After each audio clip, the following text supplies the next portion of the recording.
Top 10 rank में जम्मू की अनमोल राठौर जो हैं वो आई हैं, उन्हीं से बात करते हैं। अनमोल, पहले तो टॉप 10 रैंक में आना ये कितनी बड़ी बात है आपके लिए? सबसे पहले तो बहुत बहुत thank you for this interview.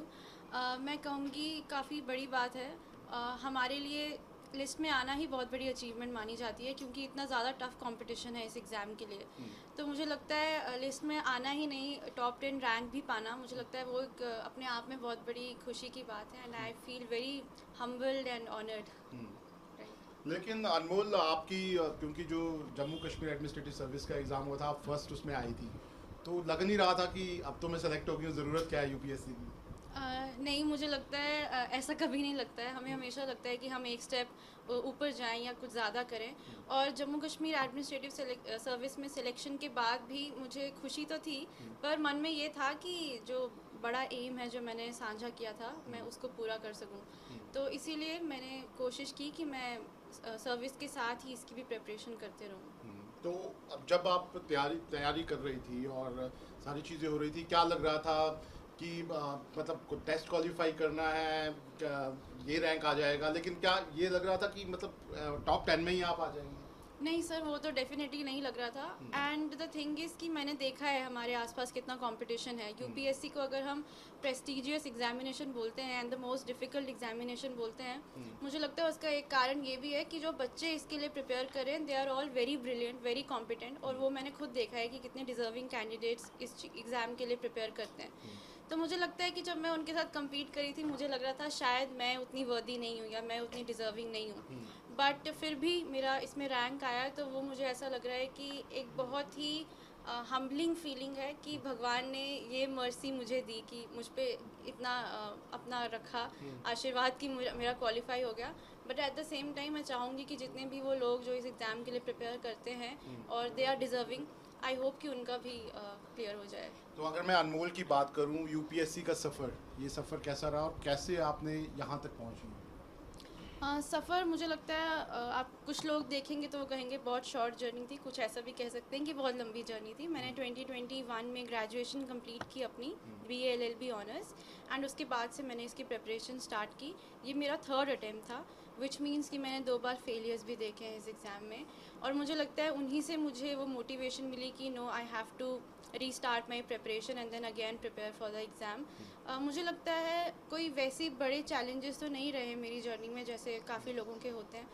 But still मुझे लगता है एक इंसान का सबसे बड़ा चैलेंज उसकी अपनी मेंटल स्ट्रेंथ का कम होना होता है। जब हम खुद इमोशनली अनस्टेबल होते हैं या हमें लगता है कि हमसे नहीं हो पाएगा, उतना कॉन्फिडेंस नहीं होता है, सेल्फ डाउट होता है, वो कुछ चैलेंजेस मैंने भी फेस किए।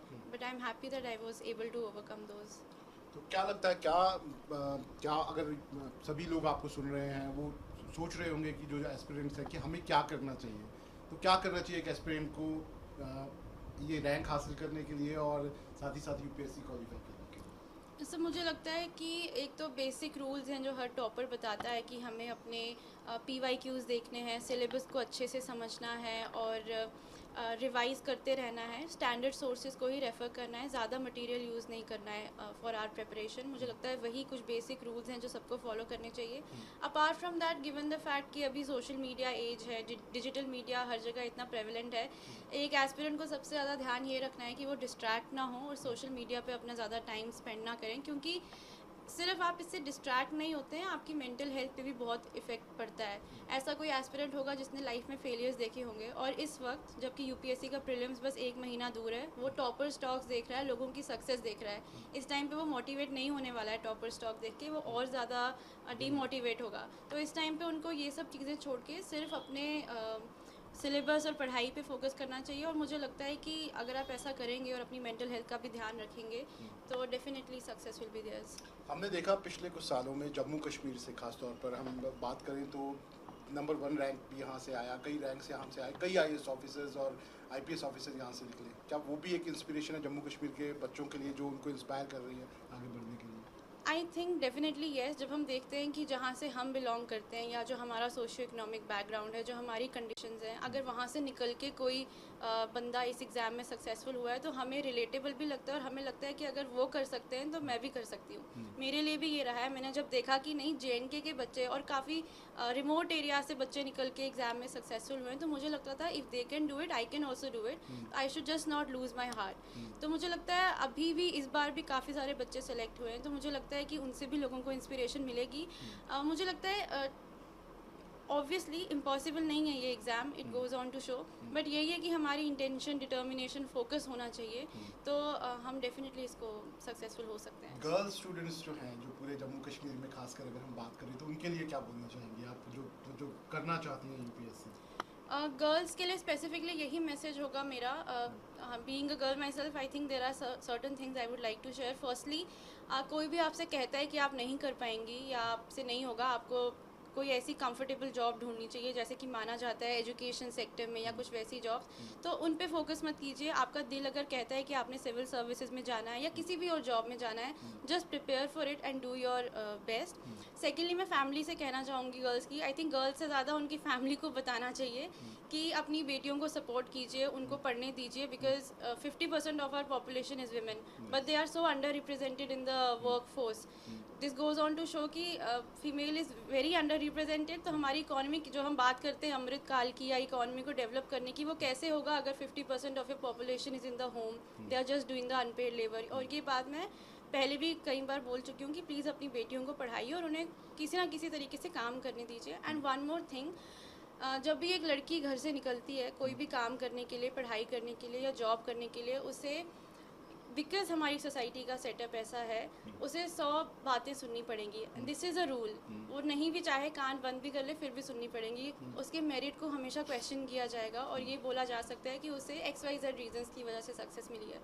प्लीज़ इन सब बातों को मत सुनिए, these are just some trolls जो शायद आपकी सक्सेस से जेलस हैं या वो नहीं टॉलरेट कर पा रहे। आप अपना काम करते रहिए, कर्म हमेशा आपका निष्काम होना चाहिए, बिना किसी चीज़ की परवाह किए हुए आप वो काम करें and you will be successful. और जब आप सक्सेसफुल हो जाएंगे तो फिर सब चुप हो जाएंगे।